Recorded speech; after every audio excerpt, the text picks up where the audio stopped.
ತನಗೆ ದ್ವೇಷ ಇರೋ ನಾಲ್ವರನ್ನ ಸಿಕ್ಕಾಕ್ಸೋದಕ್ಕೆ ಫೇಕ್ ದಾಳಿಯ ಪ್ರಯತ್ನ ಮಾಡಿದ ಪೊಲೀಸರ ದಾರಿ ತಪ್ಪಿಸೋದಕ್ಕೆ ಪ್ರಯತ್ನ ಮಾಡಿದ್ದ ಮುದ್ದಪ್ಪ ರೈ ಮಗ ರಿಕ್ಕಿ ರಾಯ್. ಹಾಗಾದ್ರೆ ಇಂಥದೊಂದು ಪ್ರಯತ್ನ ನಡೀತಾ ಕೊಲೆಯತ್ನದ ಆರೋಪದ ಮೇಲೆ ನಾಲ್ವರ ಮೇಲೆ ರಿಕ್ಕಿ ರಾಯ್ ದೂರು ಕೊಟ್ಟಿದ್ರು.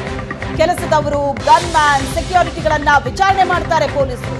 ಬಿಡದಿ ಪೊಲೀಸರ ವಿಚಾರಣೆ ವೇಳೆ ಭಿನ್ನ ಹೇಳಿಕೆಗಳನ್ನ ನೀಡಿದ್ದು ಬಯಲಿಗೆ ಬಂದಿತ್ತು. ಸಿಮ್ಮಿಲ್ಲದ ಮೊಬೈಲ್ ಬಿಸಾಕಿ ಪ್ರಕರಣ ದಿಕ್ಕು ತಪ್ಪಿಸುವಂತಹ ಪ್ರಯತ್ನ ಆಯ್ತಾ? ಪೊಲೀಸರಿಗೆ ಬಹಳ ದೊಡ್ಡ ಅನುಮಾನ ಇದೆ. ಕೊಲೆಯತ್ನದ ಕೇಸ್ನಲ್ಲಿ ನಾಲ್ವರನ್ನ ಸಿಕ್ಕಾಕ್ಸೋದಕ್ಕೆ ಒಂದು ನಕಲಿ ಹತ್ಯೆಯ ಯತ್ನ ನಡೆಸಿದ್ರ? ನೆನೆ ಇಡೀ ದಿನ ರಿಕ್ಕಿ ರಾಯ್ ಮನೆ ಸಿಬ್ಬಂದಿ, ಗನ್ಮ್ಯಾನ್ಗಳ ವಿಚಾರಣೆ ಮಾಡಿದ್ದಾರೆ ಪೊಲೀಸರು. ಪೊಲೀಸರ ವಿಚಾರಣೆಯಲ್ಲಿ ಇದು ಫೇಕ್ ದಾಳಿ ಅನ್ನೋದು ಗೊತ್ತಾಗಿದೆಯಾ? ನೆನೆ ಇಡೀ ದಿನ ರಿಕ್ಕಿ ರಾಯ್ ಮನೆ ತಲಾಶ್ ಮಾಡಿದ್ರು ಬಿಡದಿ ಪೊಲೀಸರು. ಭದ್ರತೆಗಾಗಿ ಬಳಸ್ತಾ ಇದ್ದ ಗನ್ಗಳೆಷ್ಟು, ಎಷ್ಟು ಬುಲೆಟ್ಸ್ ಇದೆ ಅನ್ನೋದ್ರ ಬಗ್ಗೆ ತನಿಖೆ ಮಾಡಿದ್ರು. ಫೈರಿಂಗ್ ಸ್ಥಳದಲ್ಲಿ ಸಿಕ್ಕ ಪೆಲ್ಲೆಟ್ಗೂ ವಿಠಲ್ ಬಳಸ್ತಾ ಇದ್ದ ಗನ್ಗೂ ಸಾಮ್ಯತೆ ಇದೆ. ಪೊಲೀಸ್ ಮೂಲಗಳ ಪ್ರಕಾರ ರಿಕ್ಕಿ ರಾಯ್ ಮೇಲೆ ನಡೆದಿದ್ದು ಫೇಕ್ ಅಟ್ಯಾಕ್ ಮಾಡಿಸ್ಕೊಳ್ಳೋದಕ್ಕೆ ಹೋಗಿ ಪ್ರಾಣಕ್ಕೆ ಕುತ್ತನ್ನ ತಂದುಕೊಂಡ್ರ ರಿಕ್ಕಿ. ರಾಮನಗರ ಎಸ್ಪಿ ಶ್ರೀನಿವಾಸ್ ಗೌಡ ನೇತೃತ್ವದಲ್ಲಿ ತೀವ್ರಗೊಂಡಿದೆ ತನಿಖೆ. ಹಲವು ಆಯಾಮಗಳಲ್ಲಿ ತನಿಖೆ ನಡೆಸ್ತಾ ಇದ್ರು ಪೊಲೀಸರು. ಒಬ್ಬ ಡಾನ್ ಮಗ ರಿಕ್ಕಿ ರಾಯ್. ಹಾಗಾಗಿ ಭೂಗತ ಲೋಕದ ನಂಟೇನಾದ್ರೂ ಇದೆಯಾ ಈ ಅಟ್ಯಾಕ್ನ ಹಿಂದೆ? ಯಾರ್ಯಾರಿದ್ದಾರೆ ಹಾಗಾದ್ರೆ ಎನಿಮೀಸ್?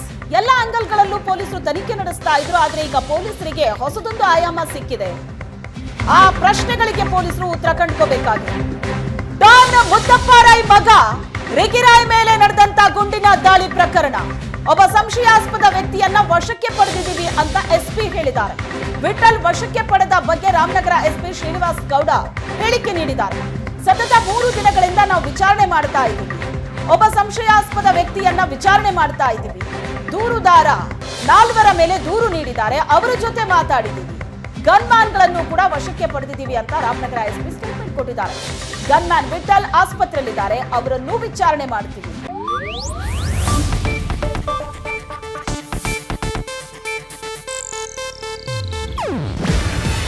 ಇದು ಏಷ್ಯಾನೆಟ್ ನ್ಯೂಸ್ ನೆಟ್ವರ್ಕ್ ಪ್ರಸ್ತುತಿ. ನೀವು ನೋಡ್ತಿದ್ದೀರಾ ಏಷ್ಯಾನೆಟ್ ಸುವರ್ಣ ನ್ಯೂಸ್.